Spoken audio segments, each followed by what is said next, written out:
Hello Pisces, this is Victoria and I'm here with your September tarot update. As always, we will be looking at your love life, your career space, and we'll get your guidance from the universe on how to best navigate the energies of the months of September. At the end, I'll post some messages from your person of interest to yourself. And we will begin with a quick oracle message. Today I've got the Enchanted Map Oracle, so without further ado, let's do it. Just a reminder that these readings are for Sun, Moon, and Rising Pisces. So if you're watching this for your Sun sign, please check out videos for other placements as well. What else? Excuse the planes.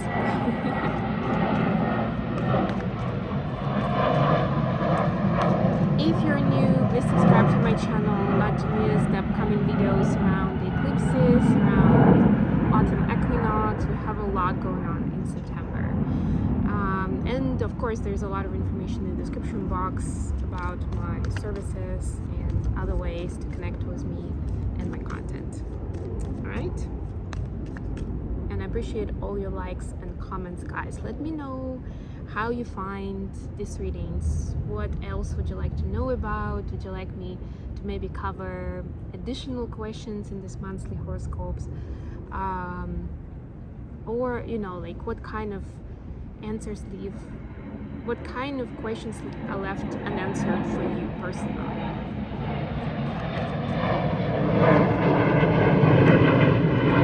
Another airplane.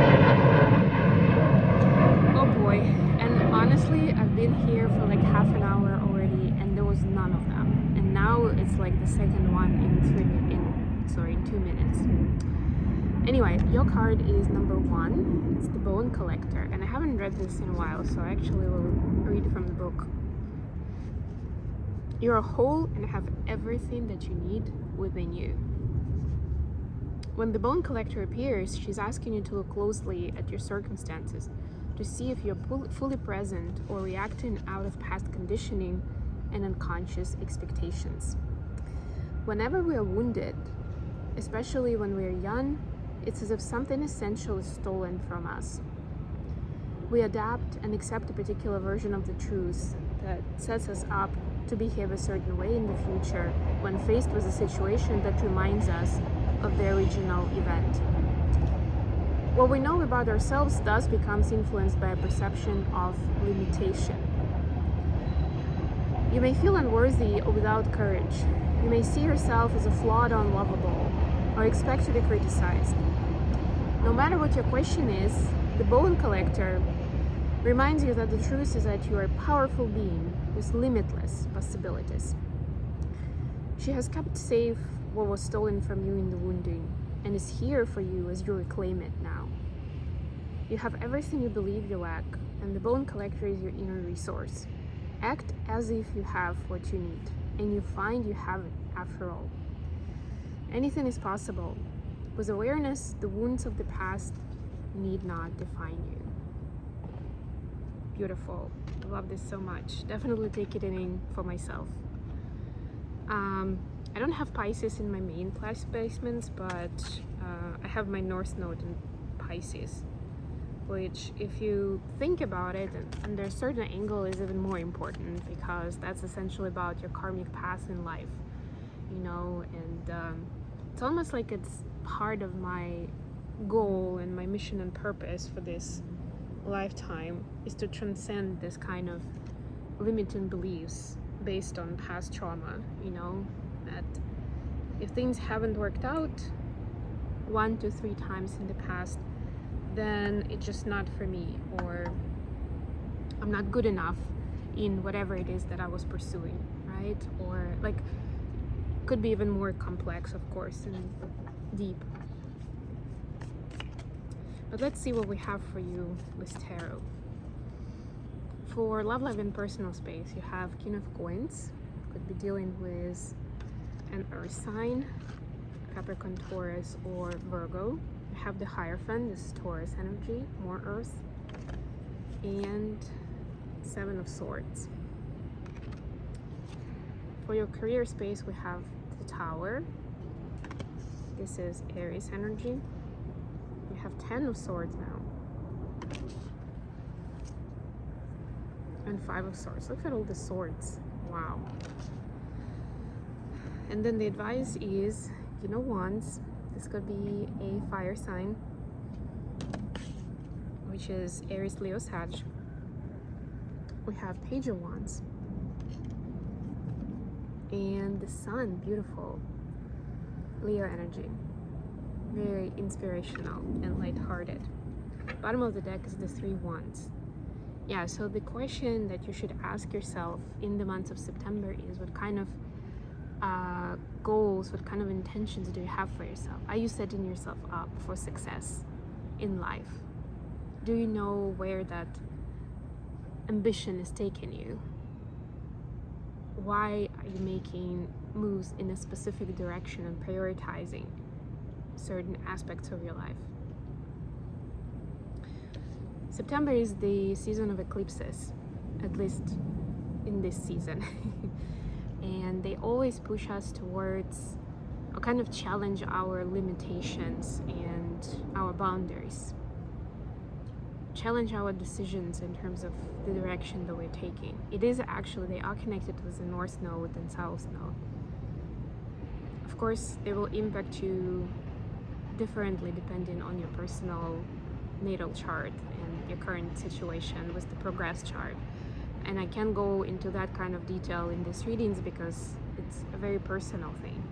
But if you feel guided, if you feel interested to learn more about your specific chart and situation and how these eclipses are going to impact you, this is a good reason to book your personal reading. Or you can book a personal astrology session. That's also something that I provide. For that, I would recommend booking an intro call first.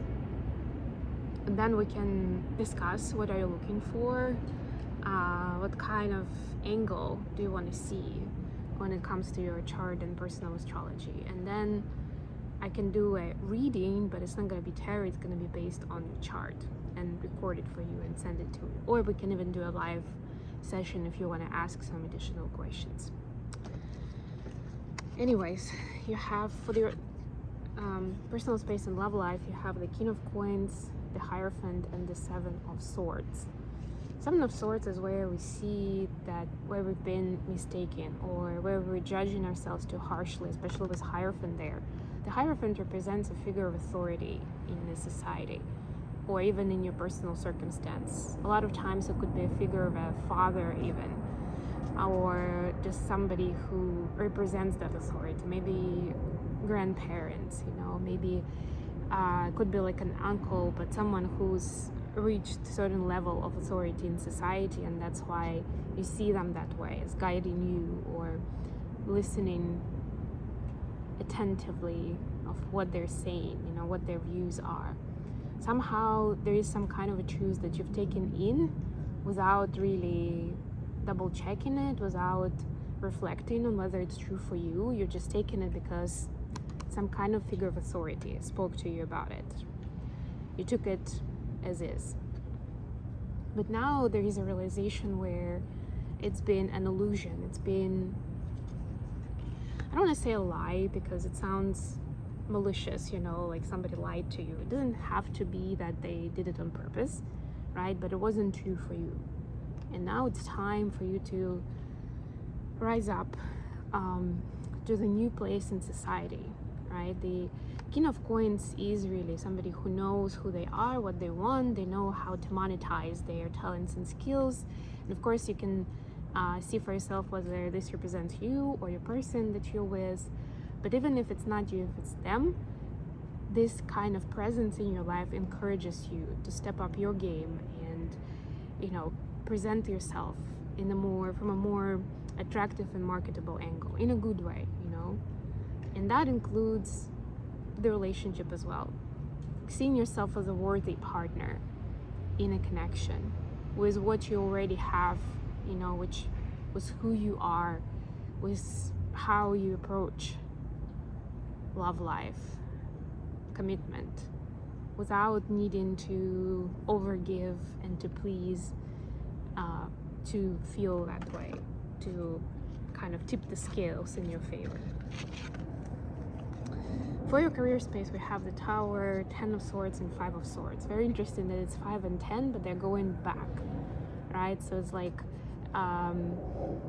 instead of focusing on the pain that you're feeling and discontent that you're feeling, it's important to go to the source of it, see where it all started.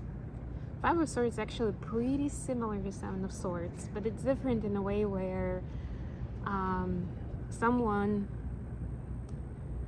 basically had some kind of a malicious intent towards you, you know. Sometimes it's like a stab in the back. Sometimes they didn't include you, or they were not sincere in communication, something like that. And once you have that discovery of what actually happened and how you've been let down, and if that person by any chance put you down, that was part of their story and the illusion that they've created, that somehow you're the one to blame or you're somehow not enough, then you will be able to see during this time what actually occurred, right? Why did that situation even take place? What kind of agenda did that person have? Or at least see their angle of what it seemed like to them. And that could create a tower moment for you, where you'll feel like it suddenly makes sense. Not necessarily that it's like, oh yeah, now I understand why they've done such a terrible thing towards me. It doesn't have to be about that. It's more like when you understand, it's easier for you to accept and easier for you to transmute that energy so it doesn't linger with you as a pain or as anger. But you can transmute it, you can release it. And this is a major arcana, so you're guided to this discovery. It might shock you, especially if you thought maybe that this person just doesn't have a clue, so they made some bad decisions in the past, and you'll find out that they actually knew what they were doing the entire time. That was exactly the plan. And it'd be like, whoa, I never expected this kind of action from this person. But that's what sets you free, essentially. It kind of breaks your heart for a moment there, but then it sets you free because you're like, okay, now it becomes clear why this person shouldn't be in my life, or what that example taught me, or how I'm gonna be more aware and cautious in the future in this kind of situations. Advice from the universe. We have King of Wands, Page of Wands, and the Sun. Sometimes the answer is not to be wiser and cooler, but actually to just enjoy the moment and find joy in simple things. Be able to rejoice, have some fun, go for your hobbies, for your, you know, whatever entertainment or leisure you prefer, and just be a little silly, be like, have the childlike energy come up. It creates magic when it becomes available to us and we take advantage of it in a good way, you know, where we're like really breathing it in, we're working with it. It's like a modeling clay that we can create something wonderful with. All right, last but not least, let's see what kind of messages we have from a person of interest. Please give me messages for Pisces from their person of interest.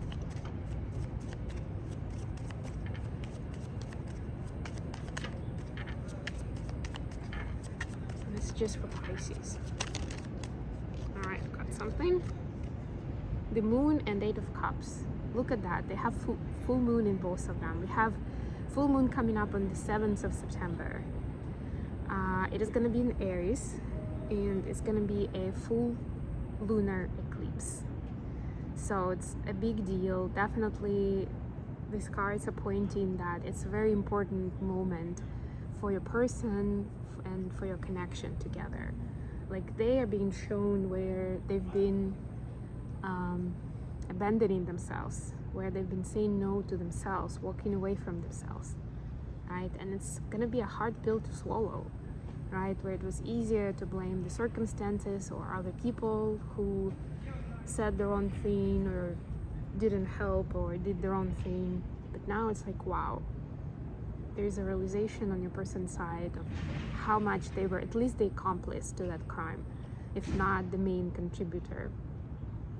And you know, it will take a moment to process and understand, what does it mean? Like, what do I do with this information now? How do I avoid repeating this pattern in the future where I'm self-sabotaging myself? of sabotaging myself, when I'm self-sabotaging. So your person is going through a lot of awakening moments themselves, and this of course may prompt certain changes in your dynamic, because they will realize where they've been creating some kind. Sorry for the sudden break, guys, but we're basically ready with the reading. It's complete, so I'm just gonna say my goodbyes here. Please don't forget to like the video and subscribe to my channel. Until next time.